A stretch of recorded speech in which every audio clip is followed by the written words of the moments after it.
പ്രിയപ്പെട്ട വിദ്യാർത്ഥികളെ, നമ്മുടെ അടുത്ത ക്ലാസ്സിലേക്ക് എല്ലാവർക്കും സ്വാഗതം. കഴിഞ്ഞ ക്ലാസ്സിൽ നമ്മൾ റിസീപ്റ്റ് ആൻഡ് പേയ്മെന്റ് അക്കൗണ്ടും ഇൻകം ആൻഡ് എക്സ്പെൻഡിച്ചർ അക്കൗണ്ടും തമ്മിലുള്ള ഡിഫറൻസുകളൊക്കെ പറഞ്ഞല്ലോ അല്ലേ? നിങ്ങൾ വ്യക്തമായിട്ട് മനസ്സിലാക്കിയിട്ടുണ്ടാവും. അതിനു മുമ്പ് നിങ്ങൾ റിസീപ്റ്റ് ആൻഡ് പേയ്മെന്റ് അക്കൗണ്ട് എങ്ങനെയാണ് ഉണ്ടാക്കേണ്ടത് എന്നും ഇൻകം ആൻഡ് എക്സ്പെൻഡിച്ചർ അക്കൗണ്ട് എങ്ങനെയാണ് ഉണ്ടാക്കുന്നത് എന്നും ഒക്കെ പഠിച്ചതാണ് അല്ലേ?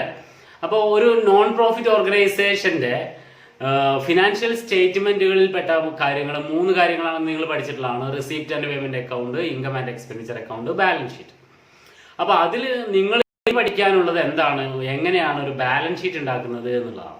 അപ്പൊ ബാലൻസ് ഷീറ്റ് മാത്രമല്ല ഉണ്ടാക്കുന്നത്, ഒരു ഫിനാൻഷ്യൽ സ്റ്റേറ്റ്മെന്റ് എന്ന് പറഞ്ഞാൽ എന്താണ്, ഇൻകം ആൻഡ് എക്സ്പെൻഡിച്ചർ അക്കൗണ്ടും അതുപോലെ തന്നെ ബാലൻസ് ഷീറ്റ് കൂടി ചേർന്നതാണ്. അപ്പോൾ ഇൻകം ആൻഡ് എക്സ്പെൻഡിച്ചർ അക്കൗണ്ടും ബാലൻസ് ഷീറ്റും ഉണ്ടാക്കുന്ന ഒരു ചോദ്യമാണ് എന്ത് ചെയ്യാൻ പോകുന്നത്, നിങ്ങൾ ഇന്ന് പഠിക്കാൻ പോകുന്നത്. ഓക്കെ, അതിനു വേണ്ടിയിട്ട് നിങ്ങൾക്ക് ഒരു ക്വസ്റ്റ്യൻ തന്നിട്ടുണ്ട്. ആ ക്വസ്റ്റ്യനിൽ പറഞ്ഞിട്ടുള്ള കാര്യങ്ങളിലേക്ക് നമുക്ക് എന്ത് ചെയ്യാം, നേരിട്ട് തന്നെ കടക്കാവുന്നതാണ്. അപ്പോൾ നിങ്ങൾക്ക് നോക്കാം, തന്നിട്ടുള്ള ക്വസ്റ്റ്യൻ ഇതാണ്: from the following particulars relating to TMR club. TMR club എന്ന് പറയുന്ന ഒരു ക്ലബിന്റെ താഴെ തന്നിട്ടുള്ള വിവരങ്ങളിൽ നിന്ന് prepare the income and expenditure account and balance sheet for the year ended 31 December 2012. 2012 December 31 അവസാനിക്കുന്ന വർഷത്തെ ഇൻകം ആൻഡ് എക്സ്പെൻഡിച്ചർ അക്കൗണ്ടും ബാലൻസ് ഷീറ്റും ഉണ്ടാക്കാനാണ് എന്ത് ചെയ്തിട്ടുള്ളത്, നിങ്ങളോട് ആവശ്യപ്പെട്ടിട്ടുള്ളത്. ഓക്കെ, അപ്പോൾ അതിൽ തന്നിട്ടുള്ള വിവരങ്ങൾ എന്തൊക്കെയാണെന്ന് വെച്ചാൽ, ഒരു റിസീപ്റ്റ് ആൻഡ് പേയ്മെന്റ് അക്കൗണ്ട് ആണ് നിങ്ങൾക്ക് തന്നിട്ടുള്ളത്. റിസീപ്റ്റ് ആൻഡ് പേയ്മെന്റ് അക്കൗണ്ട് തന്നിട്ടുണ്ട്, കണ്ടില്ലേ? ഡെബിറ്റ് സൈഡും ക്രെഡിറ്റ് സൈഡും ഒക്കെ ആയിട്ട് തന്നിട്ടുണ്ട്. ബാലൻസ് ബ്രോ ഡൗൺ, റിസീപ്റ്റ് സൈഡിൽ ഫസ്റ്റ് വന്നിട്ടുള്ളത് ബാലൻസ് ബ്രോ ഡൗൺ ആണ്. ഈ ബാലൻസ് ബ്രോ ഡൗൺ എന്ന് പറയുന്നത് എന്താണ്, ഓപ്പണിംഗ് ബാലൻസ് ഓഫ് ക്യാഷ് ആണ്. അതായത് 2012 കണക്കുണ്ടാക്കുമ്പോൾ 2012 ജനുവരി 1 നമ്മുടെ കയ്യിലുള്ള ക്യാഷ് ആണ് 7130 രൂപ. ഓക്കെ, പിന്നെ അതിൽ തന്നിട്ടുള്ളത് സബ്സ്ക്രിപ്ഷൻസ് തന്നിട്ടുണ്ട്. സബ്സ്ക്രിപ്ഷൻസ് 12870 രൂപയാണ് സബ്സ്ക്രിപ്ഷൻസ് ആയിട്ട് എന്ത് ചെയ്തിട്ടുള്ളത്, തന്നിട്ടുള്ളത്. സബ്സ്ക്രിപ്ഷൻസ് എന്ന് പറഞ്ഞാൽ എന്താണ്, വരിസംഖ്യയാണ്. ക്ലബിന്റെ മെയിൻ റവന്യൂ ആണ് സബ്സ്ക്രിപ്ഷൻസ് എന്ന് പറയുന്നത്. മറ്റൊന്ന് ഡൊണേഷൻസ് ആണ്. ബിൽഡിംഗ് കൺസ്ട്രക്ഷൻ എന്ന് തന്നിട്ടുണ്ട്. ഡൊണേഷൻസ് തന്നിട്ടുള്ളത് ബിൽഡിംഗ് കൺസ്ട്രക്ഷന് വേണ്ടിയിട്ടാണ് 15000 രൂപ. സ്പെസിഫിക് ആയിട്ടുള്ള ഡൊണേഷൻ ആണ്, അതുകൊണ്ട് അത് ഇൻകം ആയിട്ട് എടുക്കാൻ പാടില്ല എന്നൊക്കെ നമ്മൾ ഇൻകം ആൻഡ് എക്സ്പെൻഡിച്ചർ അക്കൗണ്ട് ഉണ്ടാക്കുമ്പോൾ എന്ത് ചെയ്തിട്ടുള്ളതാണ്, പറഞ്ഞു തന്നിട്ടുള്ളതായിരുന്നു. അതിന്റെ ശേഷം തന്നിട്ടുള്ളത് sale of old news paper ഉണ്ട്. പഴയ ന്യൂസ് പേപ്പറുകളൊക്കെ നമ്മൾ വായിച്ചു കഴിഞ്ഞത് അവസാനം ആക്രി കച്ചവടക്കാർക്ക് വിൽക്കുന്നതാണ്, 1200 രൂപ. പിന്നെ charity show receipt, charity show നടത്തിയതിന്റെ റിസീപ്റ്റുകളായിട്ട് 2200 രൂപ നമുക്ക് എന്ത് ചെയ്തിട്ടുണ്ട്, ക്വസ്റ്റ്യനിൽ തന്നിട്ടുണ്ട്. ഇത്രയാണ് റിസീപ്റ്റുകൾ തന്നിട്ടുള്ളത്.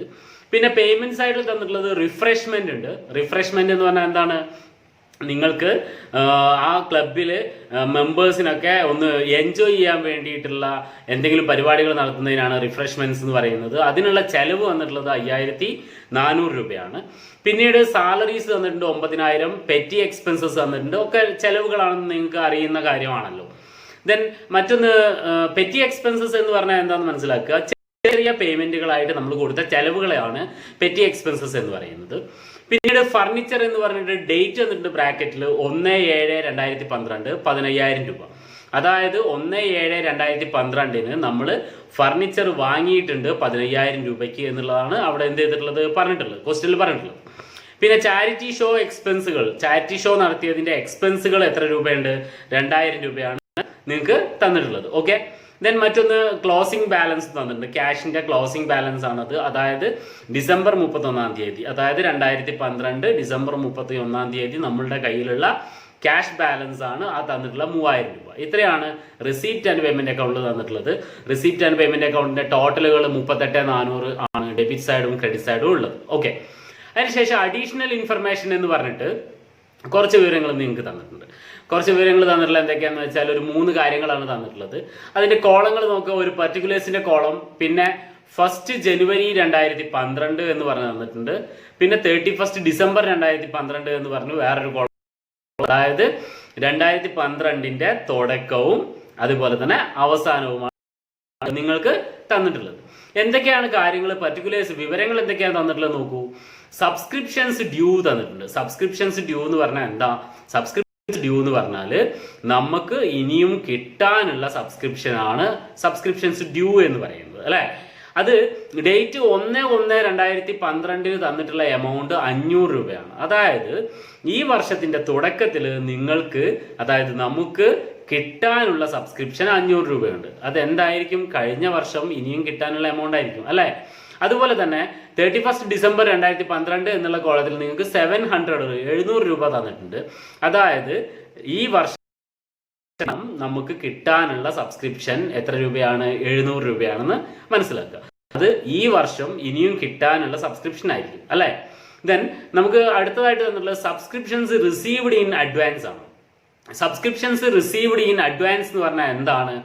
അഡ്വാൻസ് ആയിട്ട് നമുക്ക് കിട്ടിയ സബ്സ്ക്രിപ്ഷൻ ആണ്. അതായത് നമുക്ക് ഡേറ്റ് ആവുന്നതിന് മുമ്പ് തന്നെ മുൻകൂട്ടി കിട്ടിയ എമൗണ്ട് ആണ് എന്ത് സബ്സ്ക്രിപ്ഷൻസ് റിസീവ്ഡ് ഇൻ അഡ്വാൻസ് എന്ന് പറയുന്നത്.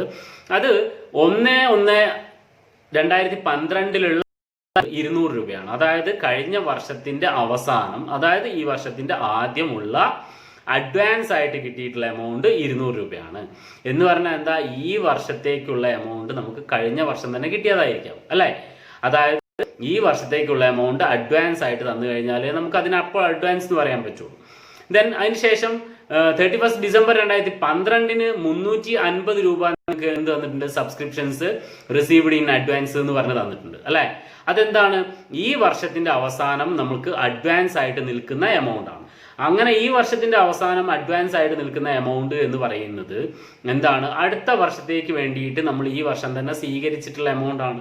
അപ്പോൾ ഈ വർഷം നമുക്ക് കിട്ടിയ സബ്സ്ക്രിപ്ഷൻ റിസീപ്റ്റ് സൈഡിൽ റിസീപ്റ്റ് ആൻഡ് പേയ്മെന്റ് അക്കൗണ്ടിൽ സബ്സ്ക്രിപ്ഷൻസ് എന്ന് പറഞ്ഞ 12,870 രൂപ തന്നിട്ടുണ്ടല്ലോ.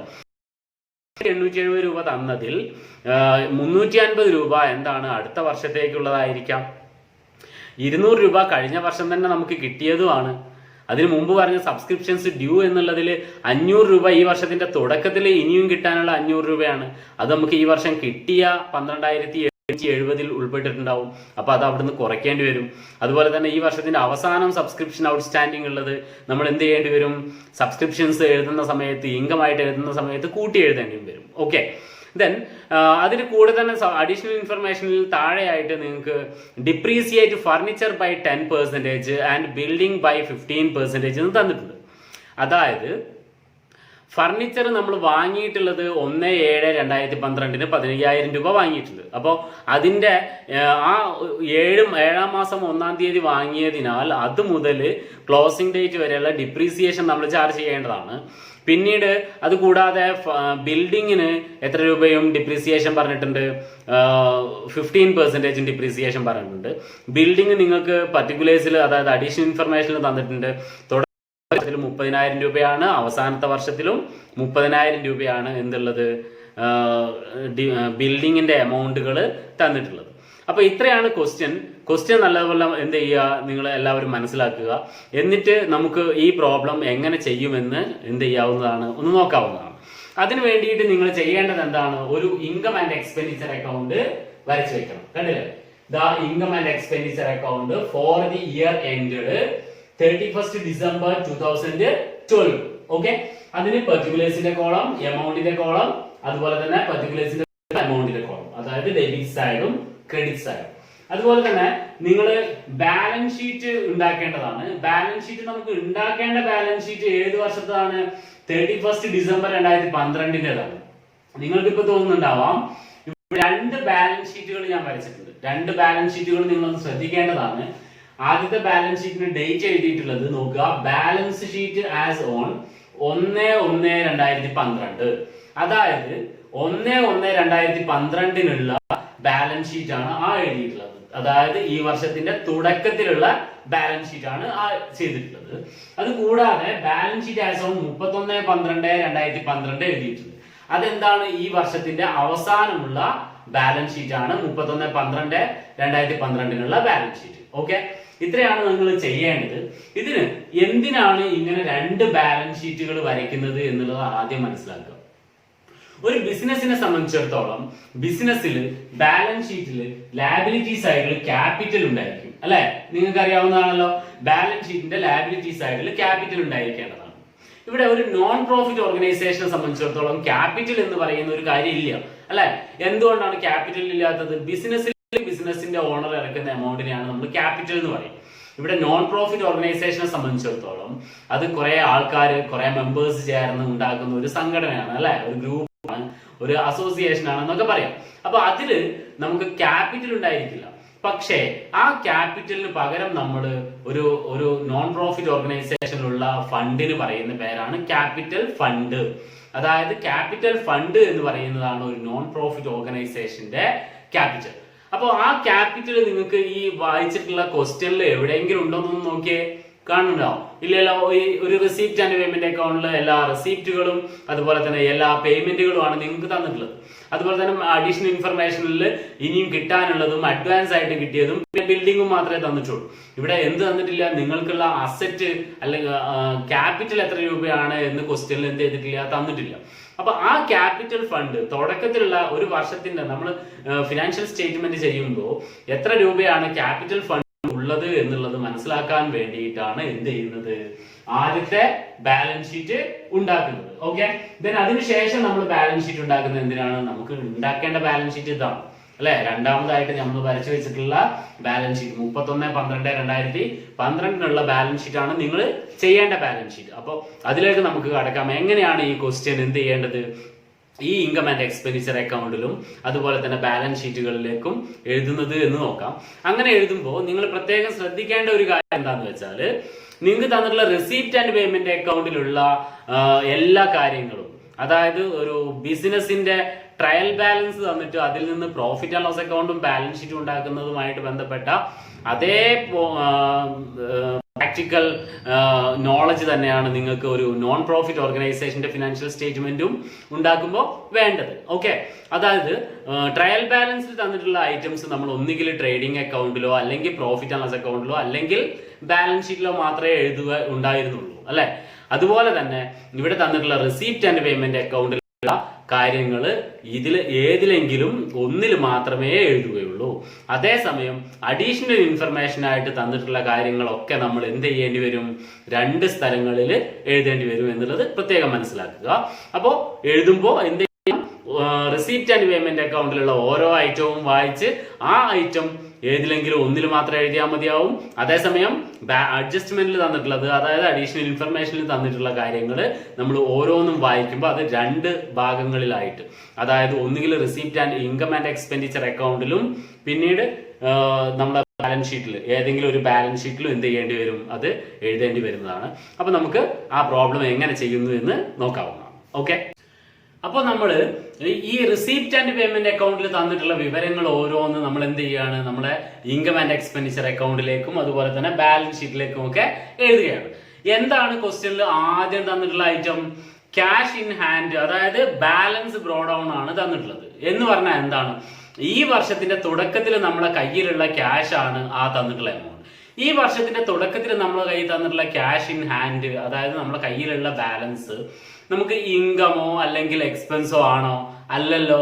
അതുകൊണ്ട് അത് എന്ത് ചെയ്യാൻ പാടില്ല? ഇൻകം ആൻഡ് എക്സ്പെൻഡിച്ചർ അക്കൗണ്ടിൽ എഴുതേണ്ട ആവശ്യം ഇല്ല. എന്ത് ചെയ്യേണ്ടതാണ്?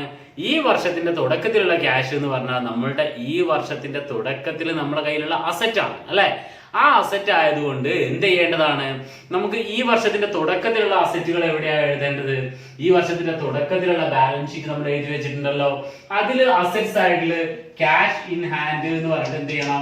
ആ എമൗണ്ട് നമ്മൾ എഴുതണം. 7130 രൂപയാണ് ക്യാഷ് ഇൻ ഹാൻഡ് നിങ്ങൾക്ക് ക്വസ്റ്റ്യനിൽ തന്നിട്ടുള്ളത് അല്ലെ.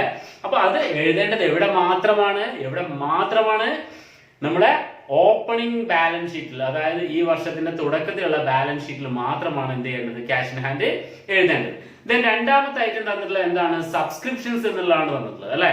സബ്സ്ക്രിപ്ഷൻസ് എന്നുള്ളത് എമൗണ്ട് തന്നിട്ടുള്ള എത്ര രൂപയാണ്? 12,870 രൂപയാണ് സബ്സ്ക്രിപ്ഷന്റെ എമൗണ്ട് തന്നിട്ടുള്ളത്. അപ്പോ സബ്സ്ക്രിപ്ഷൻ എന്ന് പറയുന്നത് നമുക്ക് ഇൻകം ആണല്ലോ.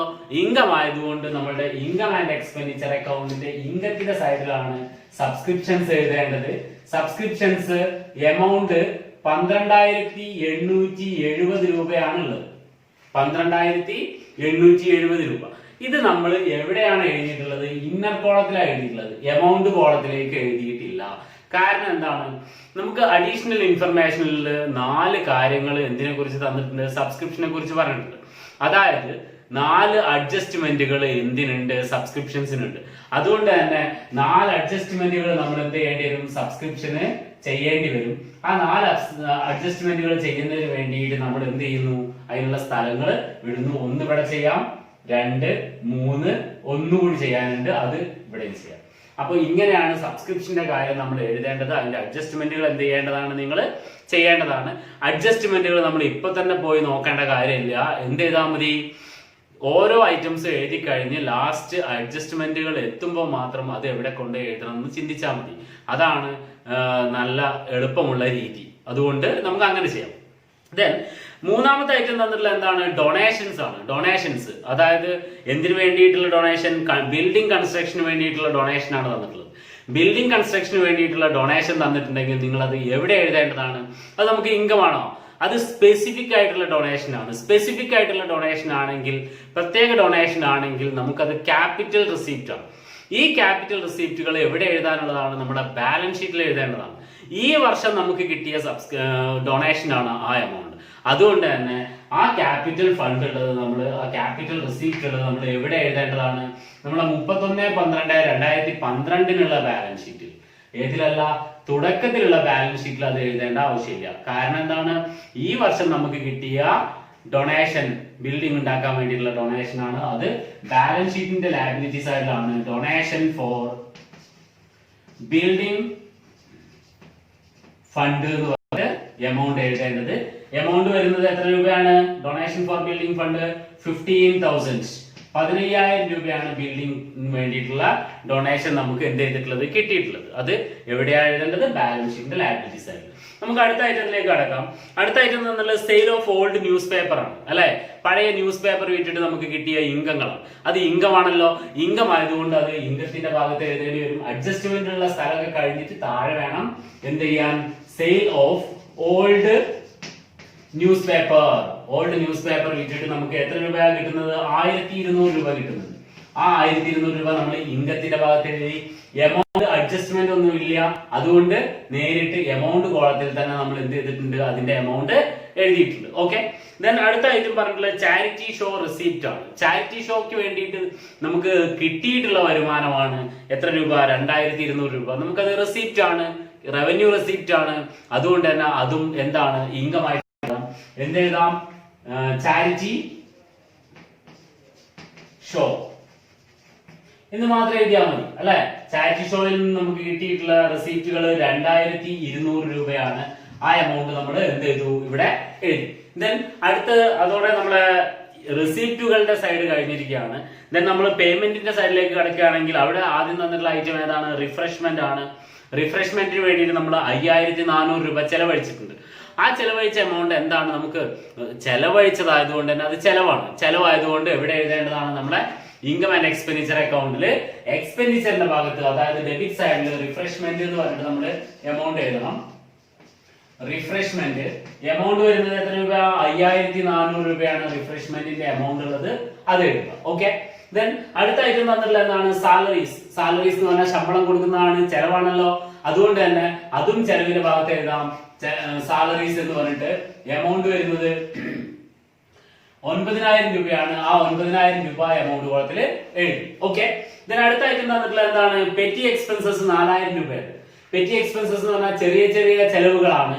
അത് നമുക്ക് ചെലവാണ്. അതുകൊണ്ട് പെറ്റി എക്സ്പെൻസസും എവിടെ എഴുതാവുന്നതാണ്,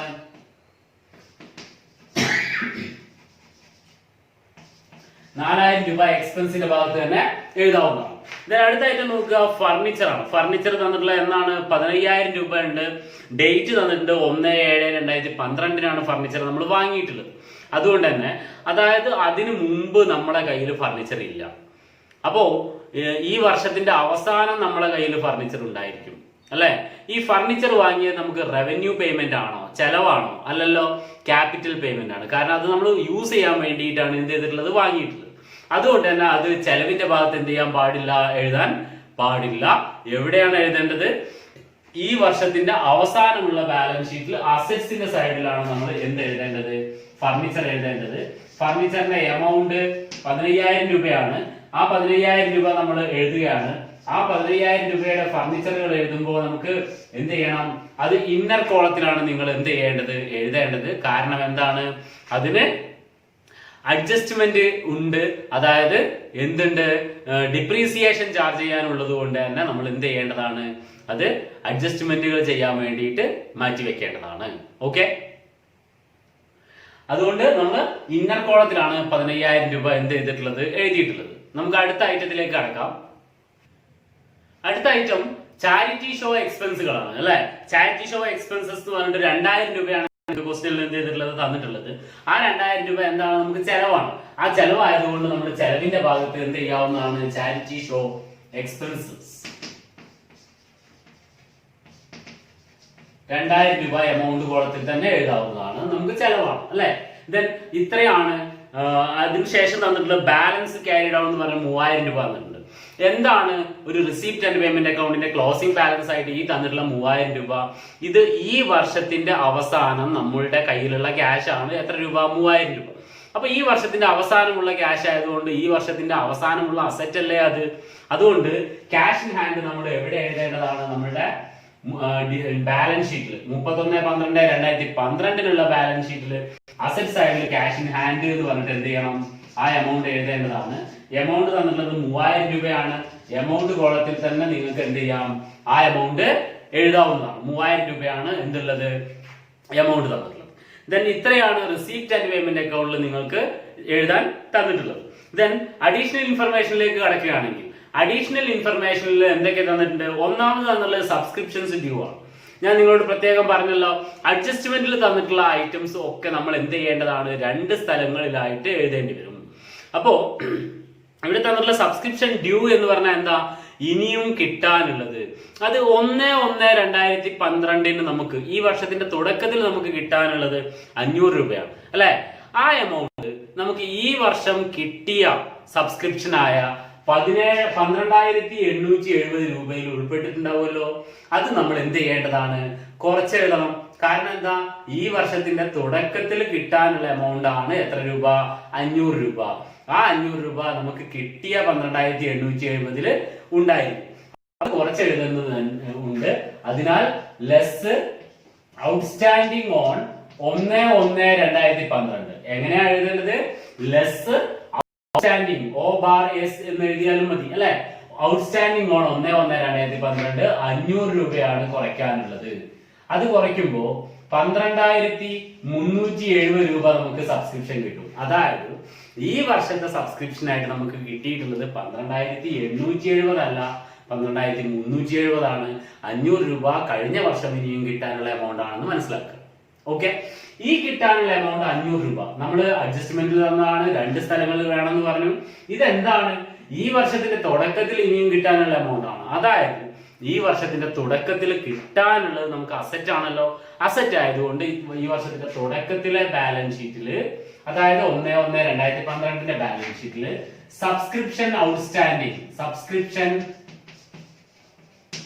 ഔട്ട്സ്റ്റാൻഡിങ് എന്ന് പറഞ്ഞ് നിങ്ങൾ ആ 500 രൂപ എന്ത് ചെയ്യണം, എഴുതേണ്ടതാണ്.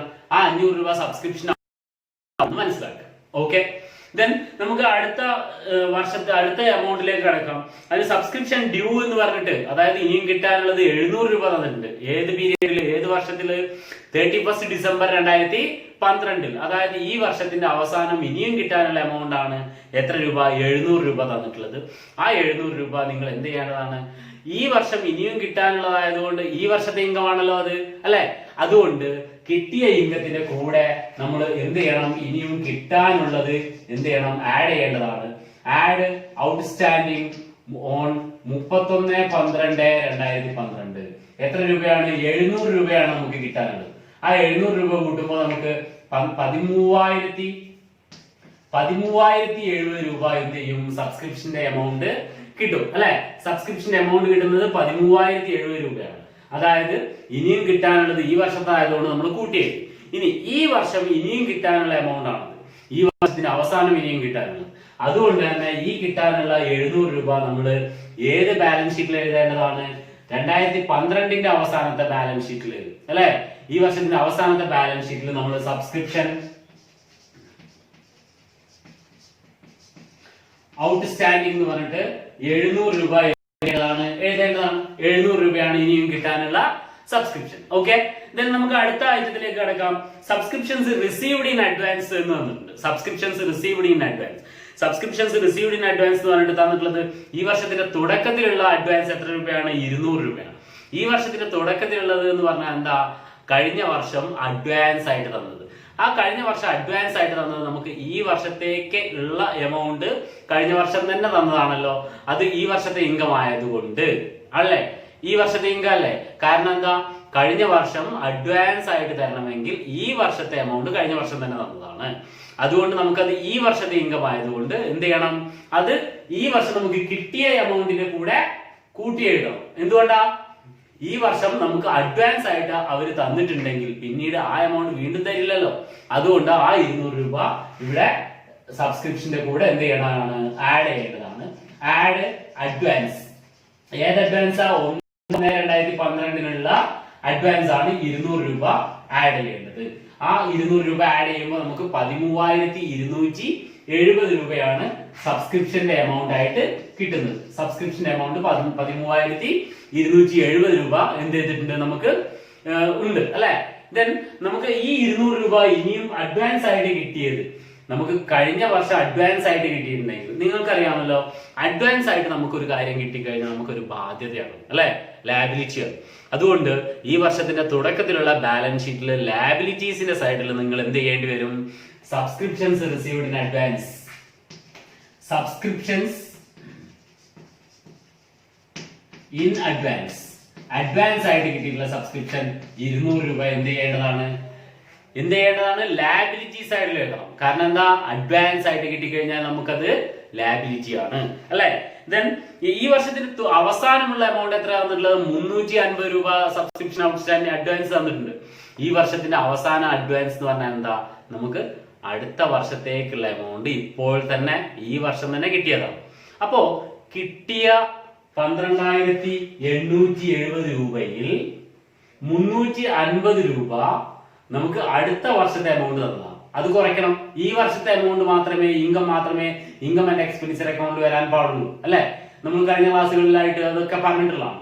അതുകൊണ്ട് ലെസ് ചെയ്യേണ്ടതാണ് അഡ്വാൻസ്. എന്നുള്ള അഡ്വാൻസ് 31/12/2012 350 രൂപ അഡ്വാൻസ് എന്ത് ചെയ്യേണ്ടതാണ്, നിങ്ങൾ അതിൽ നിന്ന് ലെസ് ചെയ്യേണ്ടതാണ്. അപ്പൊ നിങ്ങൾക്ക് കിട്ടുന്ന എമൗണ്ട് 12,920 രൂപ ആയിരിക്കും. ആ 12,920 രൂപയാണ് സബ്സ്ക്രിപ്ഷന്റെ എമൗണ്ട് ആയിട്ട് എമൗണ്ട് കോളത്തിലേക്ക് നിങ്ങൾ എഴുതേണ്ടത്. 12,920 രൂപ. ഇതാണ്, ഈ എമൗണ്ട് മാത്രമാണ് നമ്മളുടെ ഈ വർഷത്തെ സബ്സ്ക്രിപ്ഷൻ എന്ന് പറയുന്ന ഇൻകം. ഈ വർഷം കിട്ടിയത് 12,870 രൂപയുണ്ടെങ്കിലും അതിൽ നിന്ന് ഈ വർഷത്തിന്റെ തുടക്കത്തിലുള്ള അഡ്വാൻസും അവസാനമുള്ള ഔട്ട്സ്റ്റാൻഡിങ്ങും കൂട്ടുകയും അതുപോലെ തന്നെ ഈ വർഷത്തിന്റെ അവസാനമുള്ള അഡ്വാൻസും ഈ വർഷത്തിന്റെ തുടക്കത്തിലുള്ള ഔട്ട്സ്റ്റാൻഡിങ്ങും കുറയ്ക്കുകയും ചെയ്തിട്ടാണ് നമുക്ക് കറക്റ്റ് ആയിട്ടുള്ള ഈ വർഷത്തെ ഇൻകമായ സബ്സ്ക്രിപ്ഷന്റെ എമൗണ്ട് 12,920 രൂപ കിട്ടിയിട്ടുള്ളത്. അപ്പോ ഈ അഡ്വാൻസ് ഉള്ളത്, ഈ വർഷത്തിന്റെ അവസാനമുള്ള അഡ്വാൻസ് എന്ന് പറഞ്ഞാൽ നമുക്ക് ഈ വർഷത്തിന്റെ അവസാനം ലാബിലിറ്റി ആയിട്ട് വരേണ്ട എമൗണ്ട് ആണല്ലോ. അതുകൊണ്ട് നമ്മുടെ പുതിയ ബാലൻസ് ഷീറ്റിൽ, അതായത് 31/12/2012 ബാലൻസ് ഷീറ്റിൽ സബ്സ്ക്രിപ്ഷൻസ് ഇൻ അഡ്വാൻസ് എന്ന് പറഞ്ഞ് എത്ര രൂപ എഴുതേണ്ടതാണ്, 350 രൂപ എഴുതേണ്ടതാണ്. 350 രൂപ സബ്സ്ക്രിപ്ഷൻ അഡ്വാൻസ് ആയിട്ട് എന്ത് ചെയ്തിട്ടുണ്ട്, നമുക്ക് കിട്ടിയിട്ടുണ്ട്. അത് ലാബിലിറ്റി ആണ്. ഇത്രയാണ് സബ്സ്ക്രിപ്ഷൻസ് റിസീവ്ഡ് ഇൻ അഡ്വാൻസിനെ കുറിച്ച് പറയാനുള്ളത്. ദെൻ അടുത്തായിട്ട് എന്നുള്ളത് ബിൽഡിംഗ് ആണ്. ഈ വർഷത്തിന്റെ തുടക്കത്തിൽ 30,000 രൂപയുണ്ട്, അവസാനവും എത്ര രൂപയാണുള്ളത്, 30,000 രൂപയാണ് ഉള്ളത്. അത് നമ്മൾ ചെയ്യേണ്ടത് എന്താണെന്ന് വെച്ചാൽ തുടക്കത്തിലുള്ള 30,000 രൂപ ഈ വർഷത്തിന്റെ തുടക്കത്തിലുള്ള ബാലൻസ് ഷീറ്റിന്റെ അസറ്റ് സൈഡിൽ എഴുതേണ്ടതാണ്. കാരണം നമ്മുടെ കയ്യിൽ അന്നുള്ള അസറ്റ് ആണത്. അതിന്റെ എമൗണ്ട് എത്ര രൂപ, 30,000 രൂപയാണ് എമൗണ്ട്. 30,000 രൂപ ബാലൻസ് ഷീറ്റിന്റെ അസറ്റ് സൈഡിൽ എഴുതണം. ഈ വർഷത്തിന്റെ തുടക്കത്തിലെ ബാലൻസ് ഷീറ്റിൽ നമ്മൾ അതിന് ഡിപ്രീസിയേഷൻ ചാർജ് ചെയ്യേണ്ടി വരില്ല. കാരണം എന്താ, ക്വസ്റ്റ്യനിൽ തന്നിട്ടുള്ള ബിൽഡിങ്ങിന്റെ എമൗണ്ട് ഡിപ്രീസിയേഷൻ ഒക്കെ കഴിഞ്ഞിട്ടുള്ള എമൗണ്ട് ആയിരിക്കും അല്ലെ. അപ്പൊ ആ എമൗണ്ട് നമ്മൾ ബാലൻസ് ഷീറ്റിന്റെ അസറ്റ് സൈഡിൽ എഴുതുക മാത്രമാണ് ചെയ്യുന്നത്. അതേസമയം പുതിയ ബാലൻസ് ഷീറ്റിൽ, അതായത് December 31, 2012 അവസാനമുള്ള ബാലൻസ് ഷീറ്റിൽ നമ്മൾ ബിൽഡിംഗ് എഴുതുന്ന സമയത്ത് ബിൽഡിങ്ങിന്റെ എമൗണ്ട് 30,000 രൂപ നിങ്ങൾ എവിടെയാണ് എഴുതേണ്ടത്, അഡ്ജസ്റ്റ്മെന്റ് ഡിപ്രീസിയേഷൻ എന്നുള്ള ഒരു ഐറ്റം തന്നിട്ടുള്ളത് കൊണ്ട് നിങ്ങൾ ബാലൻസ് ഷീറ്റിന്റെ അസറ്റ് സൈഡിൽ ഇന്നർ കോളത്തിലാണ് അത് എഴുതേണ്ടത്. നമുക്കത് അഡ്ജസ്റ്റ്മെന്റ് കഴിച്ചിട്ട് ഡിപ്രീസിയേഷൻ കഴിച്ചിട്ട് ബാക്കിയുള്ള എമൗണ്ട് മാത്രമേ എമൗണ്ട് കോളത്തിലേക്ക് എഴുതാൻ പാടുള്ളൂ. ഓക്കെ, ദെൻ അത്രയാണ് തന്നിട്ടുള്ളത്. അത് നമ്മൾ രണ്ട് സൈഡിലേക്കും എഴുതിയിട്ടുണ്ട്. ദെൻ അടുത്തായിട്ട് തന്നിട്ടുള്ളത് എന്താണ്? Depreciate furniture by 10%. ഫർണിച്ചറിന്റെ ഡിപ്രീസിയേഷൻ തന്നിട്ടുള്ളത് 10% ആണ്. 10% ഡിപ്രീസിയേഷൻ ഉണ്ട്. 10% ഡിപ്രീസിയേഷൻ ആവുമ്പോൾ എത്ര രൂപ ഉണ്ടായിരിക്കും? ഫർണിച്ചറിന്റെ എമൗണ്ട് ഇവിടെ 15,000 രൂപയാണുള്ളത്. ആ 15,000 രൂപ എന്ന് പറയുന്നത് 1/7/2012 വാങ്ങിയ ഫർണിച്ചറാണ് അല്ലെ. അപ്പോൾ ആ 1/7/2012 വാങ്ങിയ ഫർണിച്ചറിന്റെ ഡിപ്രീസിയേഷൻ മാത്രം എന്ത് ചെയ്താൽ മതി? നിങ്ങൾ എഴുതിയാൽ മതിയാകും. അതിന്റെ എമൗണ്ട് വരുന്നത് എത്ര രൂപ ആയിരിക്കും? 10% ആണെങ്കിൽ 1,500 രൂപ വരും അല്ലെ 15,000ന്റെ. പക്ഷെ 6 മാസത്തേക്കേ ഉള്ളൂ. 1/7 എന്ത് ചെയ്തത്? വാങ്ങിയത്. 1/7 മുതൽ 7-ാം മാസം മുതൽ 12-ാം മാസം വരെ 6 മാസങ്ങളേ ഉള്ളൂ. അതുകൊണ്ട് 6 മാസത്തെ ഡിപ്രീസിയേഷൻ വെറും 750 രൂപയെ എന്തിന്റെ ഡിപ്രീസിയേഷൻ വരുന്നുള്ളൂ? ഫർണിച്ചറിന്റെ ഡിപ്രീസിയേഷൻ വരുന്നുള്ളൂ. അപ്പൊ നമ്മൾ ഇൻകം ആൻഡ് എക്സ്പെൻഡിച്ചർ അക്കൗണ്ടിന്റെ ഡെബിറ്റ് സൈഡിൽ ഡിപ്രീസിയേഷൻ എന്ന് പറഞ്ഞിട്ട് ഫർണിച്ചറിന്റെ മുകളിലുള്ള ഡിപ്രീസിയേഷൻ എത്ര രൂപയാണ്? 750 രൂപ. ഡിപ്രീസിയേഷൻ എന്ന് പറയുന്നത് നമുക്ക് ചെലവാണല്ലോ. ചെലവായതുകൊണ്ടാണ് എന്ത് ചെയ്തത്? ഡിപ്രീസിയേഷൻ എന്നുള്ളത് ഇൻകം ആൻഡ് എക്സ്പെൻഡിച്ചർ അക്കൗണ്ടിന്റെ ഡെബിറ്റ് സൈഡിൽ എഴുതിയിട്ടുള്ളത്. ഈ ഡിപ്രീസിയേഷൻ ഫർണിച്ചറിന് മുകളിലുള്ള ഡിപ്രീസിയേഷൻ എന്ത് ചെയ്യേണ്ടതുമാണ്? നമ്മുടെ പുതിയ ബാലൻസ് ഷീറ്റിൽ ഫർണിച്ചറിന്റെ താഴെ ഡിപ്രീസിയേഷൻ ലെസ് ചെയ്യേണ്ടതുമാണ്. ലെസ് ഡിപ്രീസിയേഷൻ എത്ര രൂപ? 750 രൂപ.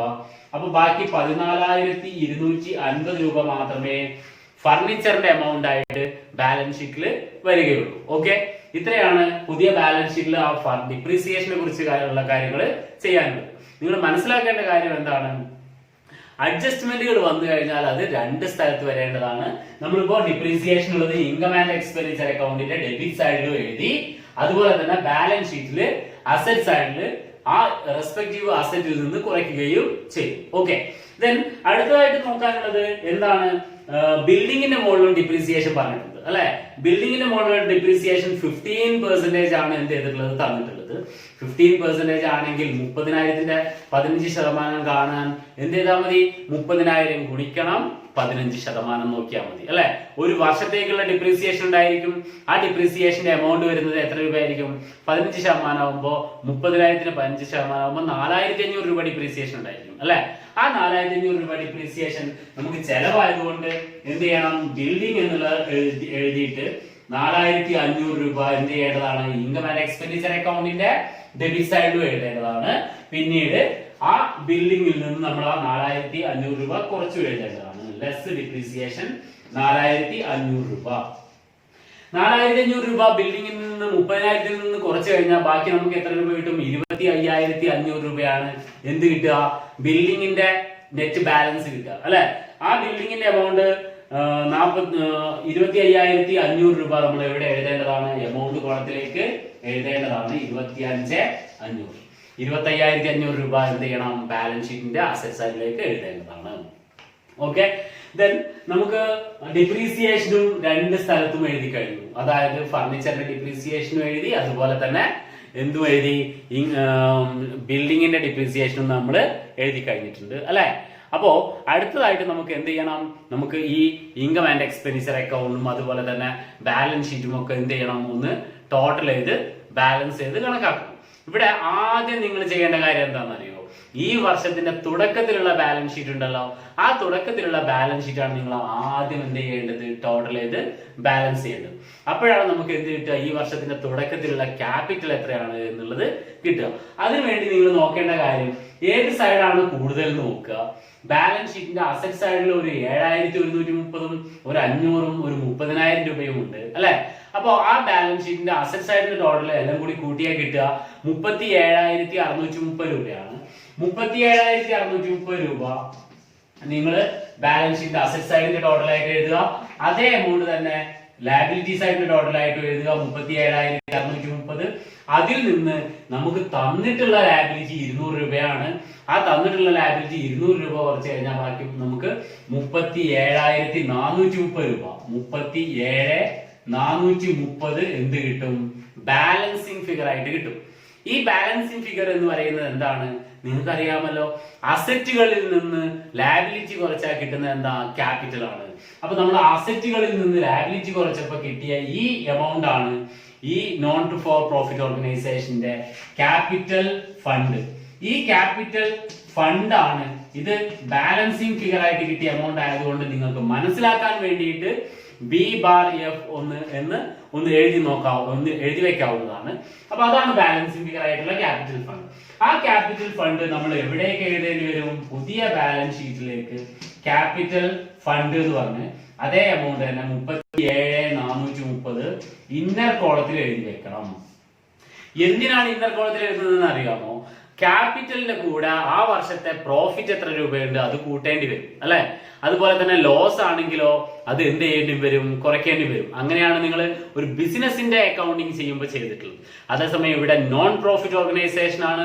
ആ നോൺ പ്രോഫിറ്റ് ഓർഗനൈസേഷന്റെ ഇൻകം ആൻഡ് എക്സ്പെൻഡിച്ചർ അക്കൗണ്ടിൽ കിട്ടുന്ന ഡെഫിസിറ്റ് അല്ലെങ്കിൽ സർപ്ലസ്, ലാഭം അല്ലെങ്കിൽ നഷ്ടം, അത് സർപ്ലസ് ആണെങ്കിൽ, ലാഭമാണെങ്കിൽ, അധികം ആണെങ്കിൽ അത് ക്യാപിറ്റൽ ഫണ്ടിന്റെ കൂടെ കൂട്ടി എഴുതുകയും അതേസമയം ഡെഫിസിറ്റ് ആണെങ്കിൽ അത് ക്യാപിറ്റൽ ഫണ്ടിൽ നിന്ന് നമ്മൾ കുറച്ച് എഴുതേണ്ടതും ആവശ്യമാണ്. അതുകൊണ്ട് അതാണ് നമുക്ക് ഇനി അടുത്തതായിട്ട് ചെയ്യാനുള്ളത്. അപ്പൊ ക്യാപിറ്റൽ ഫണ്ട് ബാലൻസ് ഷീറ്റിന്റെ ലയബിലിറ്റി സൈഡിലേക്ക് എഴുതി വെച്ചല്ലോ അല്ലെ. ദെൻ ഇനി നമുക്ക് നോക്കാം income and expenditure account total ചെയ്യാണ്. Income and expenditure account total ചെയ്യുമ്പോൾ ഏത് സൈഡാണ് ഇവിടെ കൂടുതൽ നോക്കണം? ഇതില് ആദ്യം നമ്മൾ ബാലൻസ് ഷീറ്റിന്റെ ഈ ഇൻകം ആൻഡ് എക്സ്പെൻഡിച്ചർ അക്കൗണ്ടിന്റെ ഡെബിറ്റ് സൈഡിൽ ഡിപ്രീസിയേഷന്റെ ടോട്ടൽ എഴുതണം. ഡിപ്രീസിയേഷന്റെ ടോട്ടൽ 5,250 രൂപയാണ് വരുന്നത്. ഇത് എല്ലതും കൂടി കൂട്ടുമ്പോൾ ഏത് സൈഡാണ് കൂടുതൽ നോക്കണം. ഇവിടെ നിങ്ങൾക്ക് ടോട്ടൽ ചെയ്താൽ അറിയാം ഏത് സൈഡാണ് കൂടുതൽ ഉള്ളത്. ഡെബിറ്റ് സൈഡാണ് കൂടുതൽ ഉള്ളത്. ഡെബിറ്റ് സൈഡിന്റെ ടോട്ടൽ വരുന്നത് 25,650 രൂപയാണ് ടോട്ടൽ വരുന്നത്.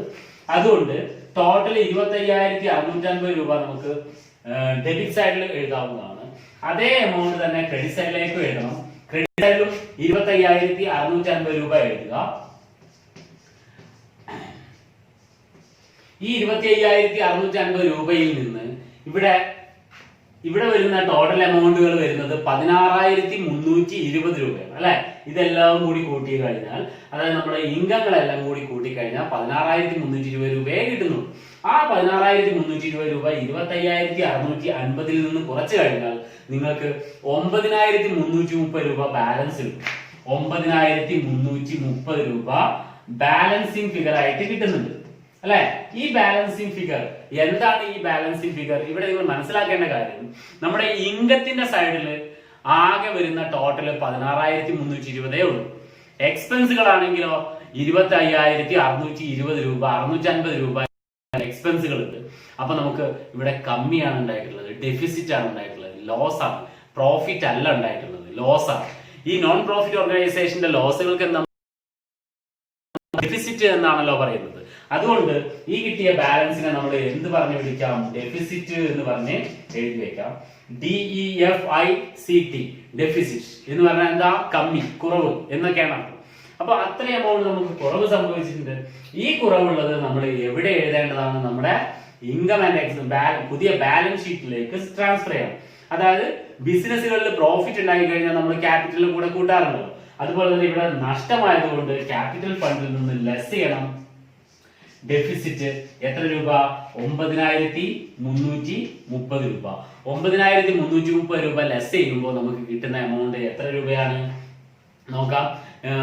28,100 രൂപ എന്ന് കിട്ടുന്നുണ്ട്. അതിന്റെ ബാലൻസ് കിട്ടുന്നുണ്ട്. ആ 28,100 രൂപ ഇന്നർ കോളത്തിൽ തന്നെ എഴുതണം അല്ലെ. 28,100 രൂപ ഇന്നർ കോളത്തിൽ എഴുതി. ഇനി നമുക്ക് ചെയ്യാവുന്ന ഒരു കാര്യം, ഡൊണേഷൻ ഫോർ ബിൽഡിംഗ് ഫണ്ട് എന്ന് പറഞ്ഞ് നമുക്ക് കിട്ടിയിട്ടുള്ള 15,000 രൂപ എന്താണ്? നമ്മുടെ ക്യാപിറ്റൽ റിസീപ്റ്റ് ആണ്. അത് നമ്മൾ ക്യാപിറ്റലൈസ് ചെയ്യുന്നതാണ്. അതുകൊണ്ട് വേണമെങ്കിൽ നിങ്ങൾക്ക് ഈ ഡൊണേഷൻ ഫോർ ബിൽഡിംഗ് ഫണ്ട് ഉള്ള 15,000 രൂപ ഇവിടെ കൂട്ടി എഴുതാവുന്നതാണ്. ഞാൻ എന്ത് ചെയ്തിട്ടില്ല, അങ്ങനെ ചെയ്തിട്ടില്ല. നിങ്ങൾക്ക് എളുപ്പത്തിന് എഴുതാൻ വേണ്ടിയിട്ട് ആ ഡൊണേഷൻ ഫോർ ബിൽഡിംഗ് ഫണ്ട് എന്ത് ചെയ്താൽ മതി? ലയബിലിറ്റി സൈഡിൽ ഒരു ലയബിലിറ്റി ആയിട്ട് തന്നെ എഴുതിയാൽ മതിയാകും. അപ്പോ നമുക്ക് ഇതിന്റെ ടോട്ടൽ 28,100 രൂപ മാത്രം എന്ത് ചെയ്യാം? എമൗണ്ട് കോളത്തിലേക്ക് എഴുതാം.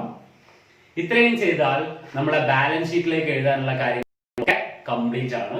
അപ്പോ ഇനി എന്ത് ചെയ്യണം? ഈ ബാലൻസ് ഷീറ്റ് കൂടി നമ്മളൊന്ന് ടോട്ടൽ ചെയ്ത് നോക്കണം. ബാലൻസ് ഷീറ്റിന്റെ രണ്ട് സൈഡും ടാലി ആയി കഴിഞ്ഞാൽ, തുല്യമായി കഴിഞ്ഞാൽ നമുക്ക് എന്ത് ചെയ്യാം? വിജയകരമായിട്ട് നമ്മൾ ഈ പ്രോബ്ലം ചെയ്തു കഴിഞ്ഞു എന്ന് മനസ്സിലാക്കും. അപ്പോ ഇവിടെ നോക്കിക്കഴിഞ്ഞാൽ 15,000 രൂപ, 350 രൂപ, 28,100 രൂപ ആണ് ഓരോ എമൗണ്ടുകൾ തന്നിട്ടുള്ളത്. ഇത് എല്ലാതും കൂടി കൂട്ടുമ്പോൾ ലാബിലിറ്റീസ് ആയിട്ട് ടോട്ടൽ കിട്ടുന്നത് 43,100 രൂപയാണ്. ബാലൻസ് ഷീറ്റിന്റെ ലാബിലിറ്റീസ് ആയിട്ട് ടോട്ടൽ കിട്ടുന്നത് 43,100.